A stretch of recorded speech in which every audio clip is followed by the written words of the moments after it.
Hello and welcome to Dialogue of Civilisations. Year 2024 was a period of staggering change. From the conflict in the Middle East to the elections in different parts of the globe, the world at large seems to have undergone a transformation of some magnitude, defining characteristics of which are still in the making. The question is what the most essential aspect of this transformation is, and whether a paradigm shift it is bound to engender will happen at the negotiating table or in the battlefield. One may argue that trying to find a common logic driving the present global process would inevitably lead to crude generalizations and vulgar oversimplifications, as different developments are driven by distinct routes. Yet, as the saying has it, even seemingly unconnected occurrences and happenings emanating from unintended consequences could transform into the blatant proof in the eyes of a man of reasoned imagination. And plus, certain events tend to have consequences and disproportionate impact on the rest of the world, with US President-elect Donald Trump's return to the White House being a case in point. My guest today is Armando Marques, Professor of Political Science, Law and International Politics and former diplomat, joining us from Lisbon, Portugal. Professor, what a great delight to welcome you on the Dialogue of Civilisations. Hello. What a great delight it is to be here, Orkhan. Thank you very much indeed. Professor, do you agree with the assertion that Trump's re-election is the most consequential development of 2024? If so, why? And what does this event, Trump's re-election, tell us about the transformation that the world is presently undergoing? Yes, I do agree. It's the 2024 year was dangerous, unpredictable, and Trump's role in it in the elections was a surprise, I think, for me and for pretty much everyone. I am sure there's going to be a paradigm shift in the 2025 decade, year. And I'm not sure it will end in 24 hours, as Trump used to claim. He is unpredictable. I mean, look at his first election and mandate, 4 years, which did not go well. It was terrible, and this promises to be even worse. I'm not sure that there's going to be peace in the case of, say, Russia-Ukraine and the Russian invasion of Ukraine. I'm not sure that's going to work out. I don't think either of the sides is ready to abide by what the other side wants. So I think there's going to be a stalemate. Maybe we can impose a temporary ceasefire, which will last probably a few weeks, if that much. And joining to that, what's happening in the Middle East with Israel versus Hamas, and what's happening in Syria, and what's happening in Iran as a result of the fall of Iran's grace within Syria and Russia's grace within Syria. I think this is going to have an overall impact in Europe, in the European Union, namely. So yes, I do think things are rather unpredictable. But I actually wrote an article 15 years ago, which I titled "The Unpredictability of Contemporary Global Conflicts," and I was unfortunately, I think, right. It is still unpredictable. Yeah. Quite often people say that the world is predictably unpredictable. That's another way of looking at it. But back to the point about unpredictability. What does Trump's unpredictability mean for US allies, and in particular for the United Kingdom of Great Britain and Northern Ireland, for major European powers? Yeah, well, I mean, one of the things Trump's desires contrast with what I think most European countries, states, are remittent to abide to, namely, for instance, to make one of the most obvious points, Trump wanted 2% of GDP of each EU nation, which is still not the case, of course. But funnily, of course, the US has 1.2, I think, of its GDP. So why is he asking 2% from European states and Canada, and not from the US itself is kind of a question. I'm not sure that look at the result of the 60-something elections in 24, which were disastrous. I mean, the drifts to the right wing and the drift to the left wing of the political spectrum makes things worse, and Trump is not alone in creating unpredictability. The people he chose, J.D. Vance on the one hand, Elon Musk on the other hand, and the people he's nominating, and some of them will be approved by Congress, some will not. So that makes it completely unpredictable, yes, and in a terrifying way. I mean, look, the First World War, Europe managed to defeat Germany because the Americans intervened. The Second World War, the Americans intervened again, and that's why it was won, and the Axis lost. The Cold War was won because of American intervention.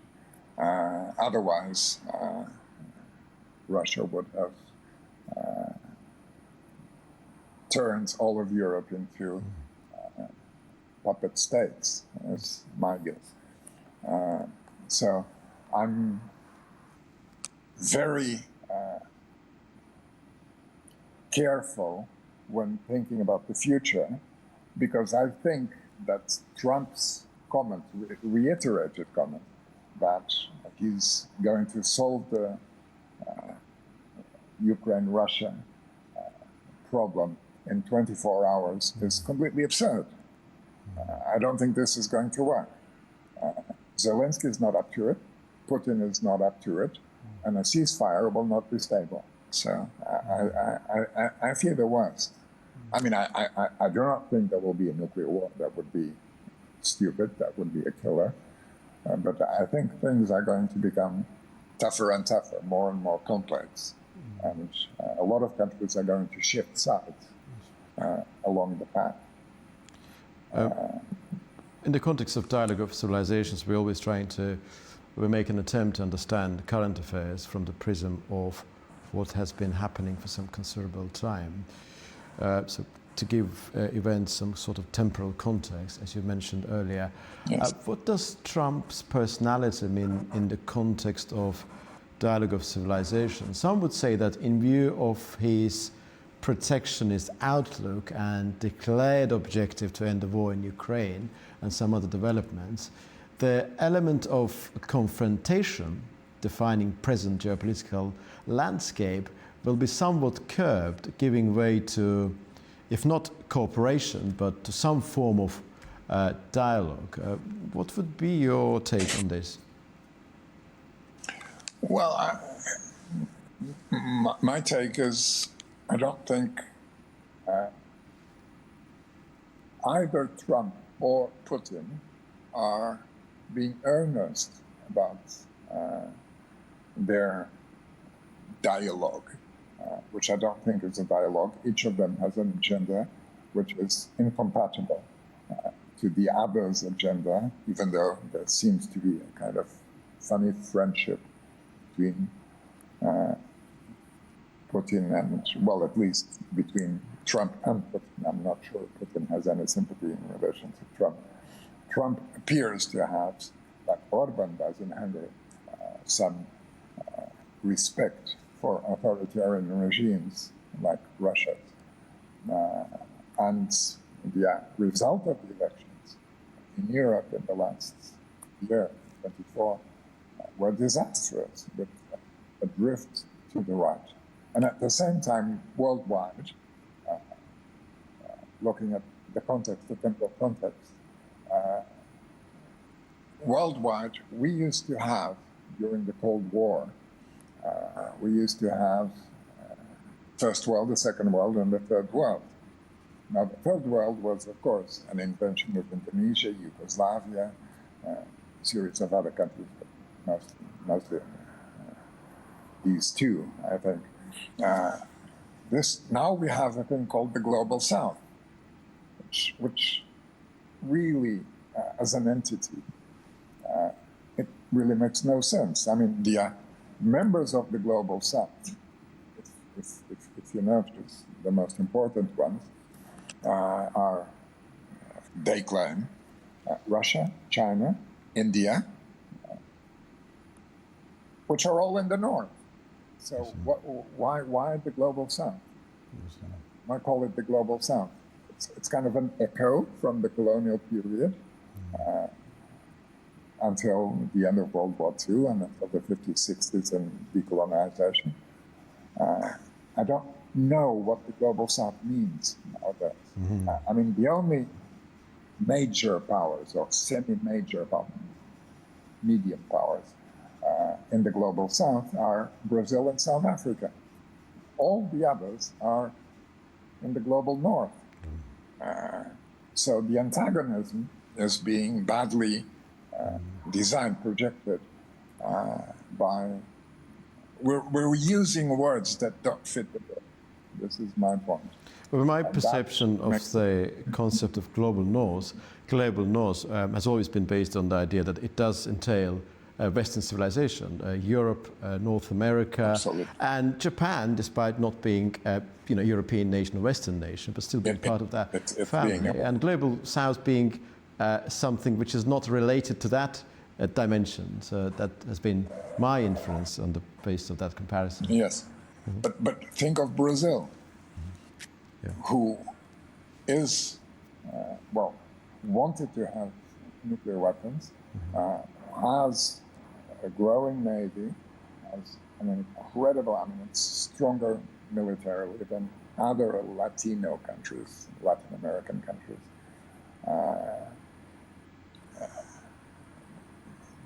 I think Brazil does not fit that. The global South does not fit global South. You mean? That's right. And back to the point about please, pray continue. You were about to say something. No. I'm saying Brazil is in a predicament, a complex predicament. I mean, after Bolsonaro, who called himself, entitled himself as the tropical Trump, Trump won.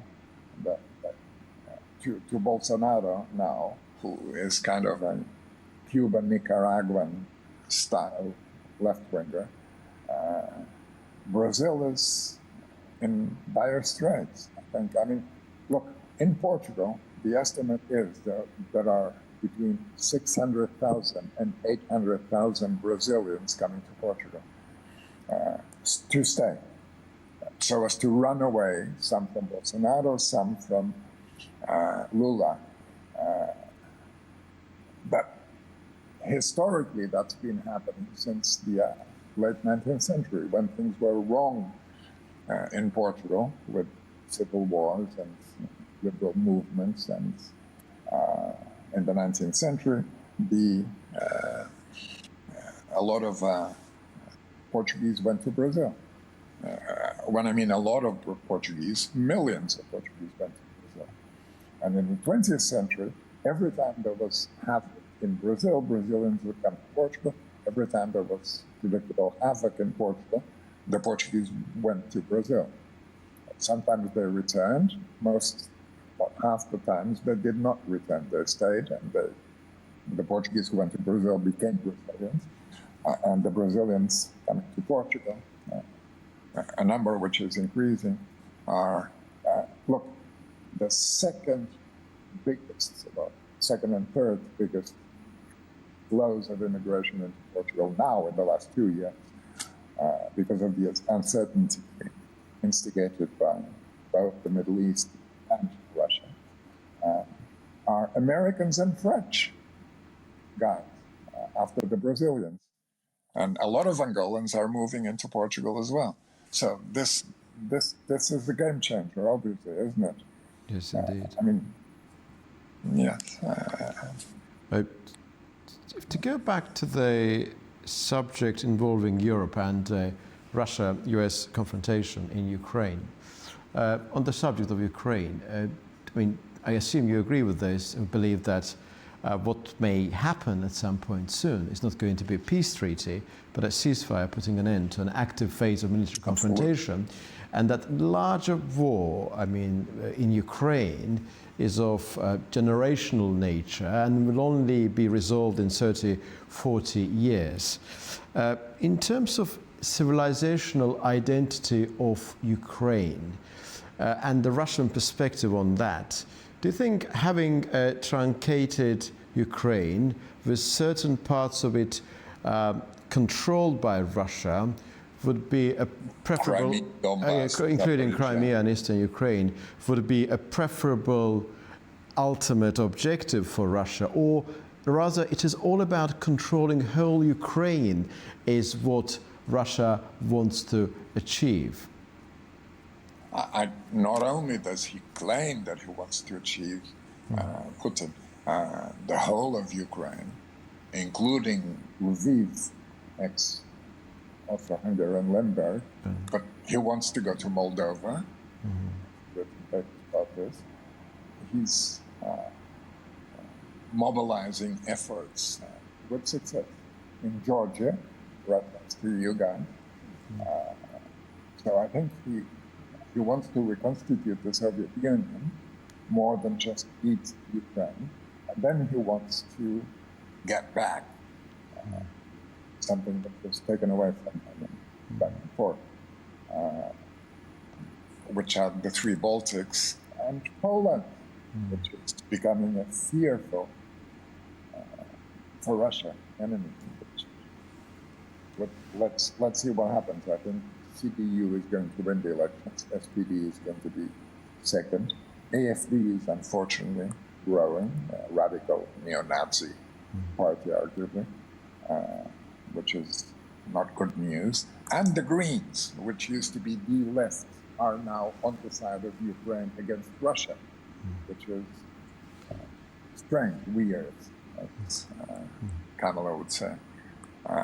So again, I find it very hard to go through the thick bush and try to understand what's going on and predict anything at all other than havoc. Any attempt to look, if there is a stalemate, it will be a stalemate in which Russia, which is being heavily hit in the last week in Kursk by the Ukrainians, and at the same time in southeastern Ukraine, Russia has been conquering territory, is going to be problematic. It will become much more problematic, and it will up the stakes if the Ukrainians, as I expect, with the German, the European, French, British, and American rockets throw down the Kursk, the Kerch bridge. So breaking up Russia's hold on the Azov. So I think this is going to be an incredible negotiation, nothing comparable to attempts after 2014 between Russia and Ukraine. I think this is not going to work. So heavy diplomacy will try to do something about it. Russia would probably stall so as to regroup, bring not only North Koreans, but perhaps Iranians and whatever into the fold. By the way, last week, Maxar pictures showed the Russian bases being created and enlarged in Libya, so as to control the Sahel, south of Sahara, which used to be all French colonies. Yes. Now the ambassador left a couple of years ago in Mali, in Niger, and all of those Central African Republic, Burkina Faso, even Mauritania. This is not good. And again,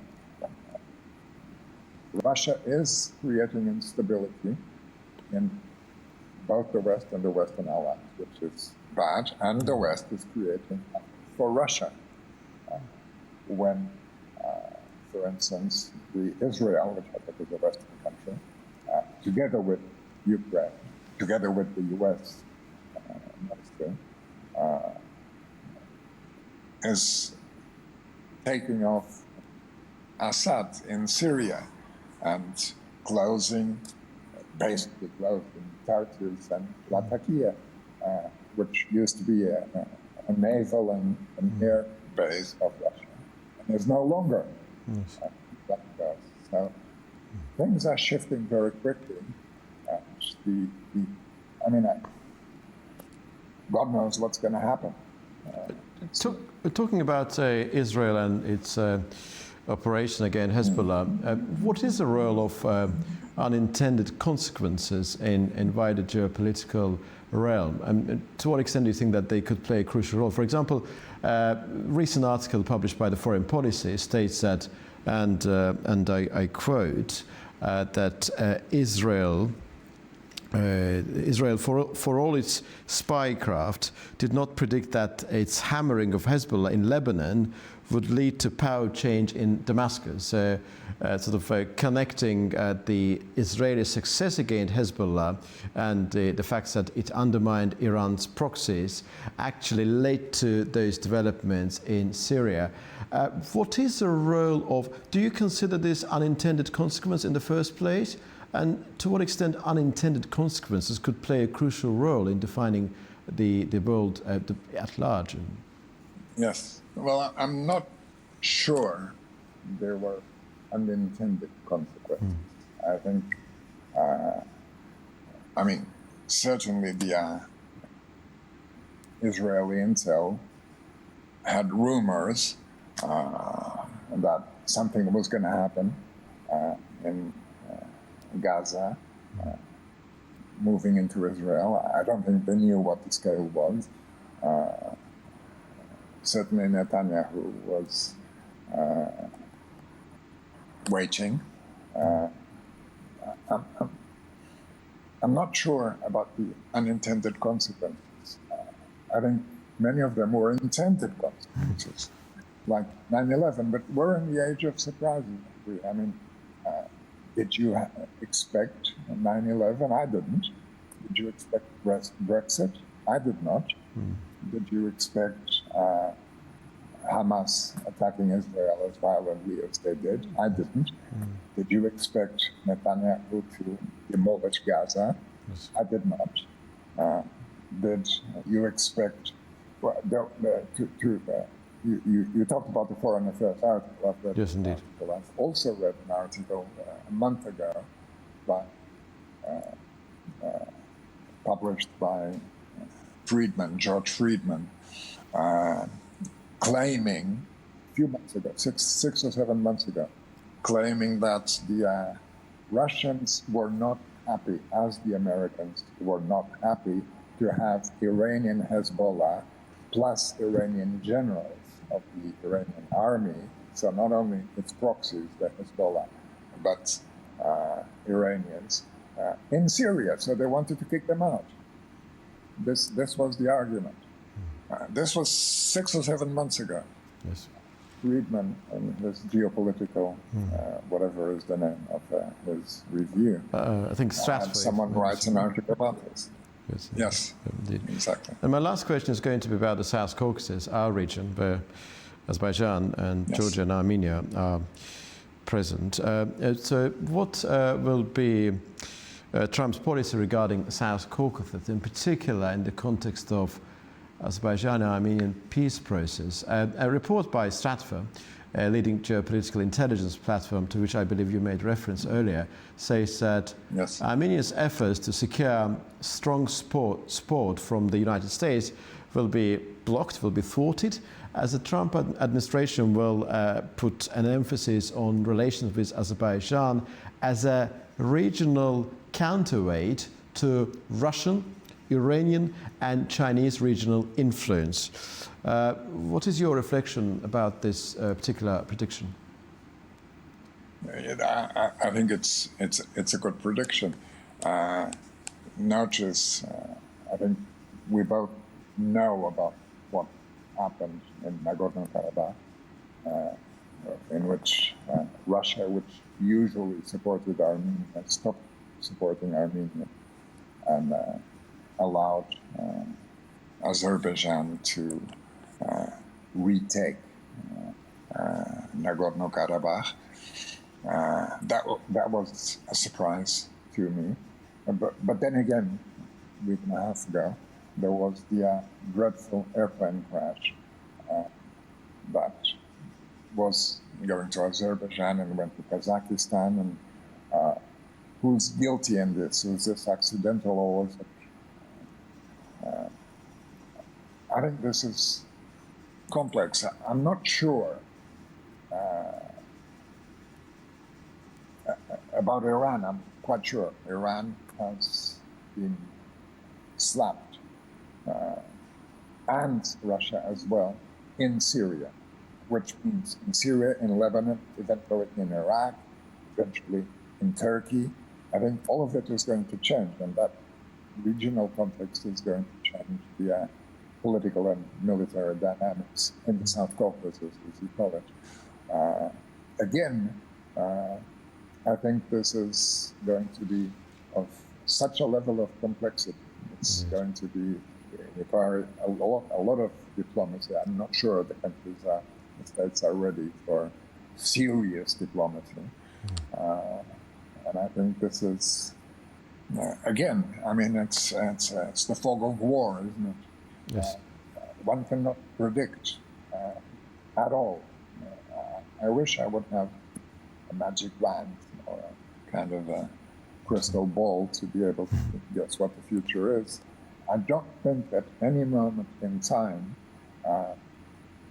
did I feel, and I'm in my 70s, I don't remember any time in which things were as unpredictable as now. But then again, with one exception, the double exception, the fall of the Berlin Wall, which no one really expected to be as quick and as peaceful as it was, and the implosion of the Soviet Union, which no one really expected would be as... But in fact, it was in slow motion, wasn't it? So Russia still wants to conquer. Russia is a revisionist power. Russia is a colonial power. Russia is an imperial power. It has always been an imperial power, even during Bolshevism, during the Soviet Union. After World War II,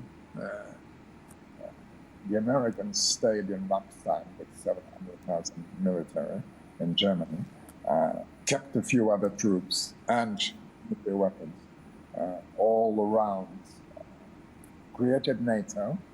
The response was the creation of the Warsaw Pact, and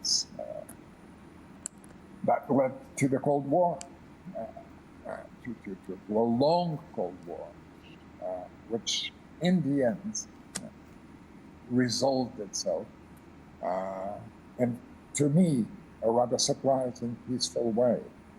But until Yeltsin started playing games and misbehaving, attacking Georgia and attacking Moldova and creating Transnistria, the Russians are not going to stop, is my feeling. And they not only have as targets, I don't think they will have as targets, say, Germany or France or the UK, the nuclear countries. Germany isn't, but can become a nuclear country. It's on the thresholds area. in one month or so can get nukes. So I think this is, again, I repeat, I don't think there's going to be a nuclear war. I think this is highly unlikely. It would be completely stupid, but it wouldn't totally surprise me if that happened. I think I fear for my children and my grandchildren if this does not stop as quickly as possible.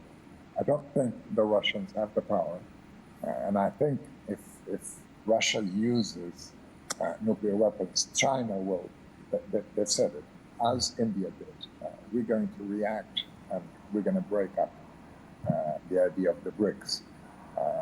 We're going to leave you if you use nukes because this is beyond the pale. I mean, I'd much rather see a local thing between North and South Korea with the Americans supporting South Korea so having nuclear weapons, or Pakistan against India, than an actual nuclear war involving the Soviet Union. It would be stupid for the Soviet Union to do so. But then again, authoritarian states are closed into a shell that leads them to believe that the echo chamber is enough, so they only talk to the people they want to talk to. So this kind of multiplies the risk. So thinking about the unthinkable, as Herman Kahn used to call it, has to become thinkable so that we know how to try and stop it and not allow it to happen. Optimist, pessimist, if you will, about that. Unfortunately, I have no real responses to your wonderful questions because I really don't know what's going to happen. Yes, and I think you don't either.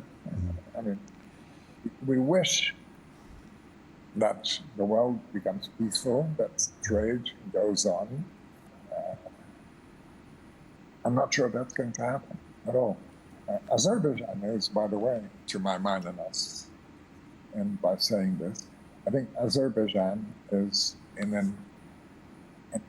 a good position because it's close to Iran, which has no good relationships.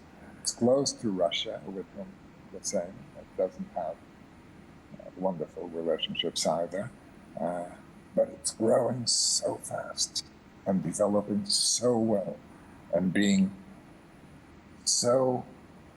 Russia's being so careful with Azerbaijan as compared to, say, Ukraine or Poland or Germany or Romania or Moldova or even India, or Pakistan.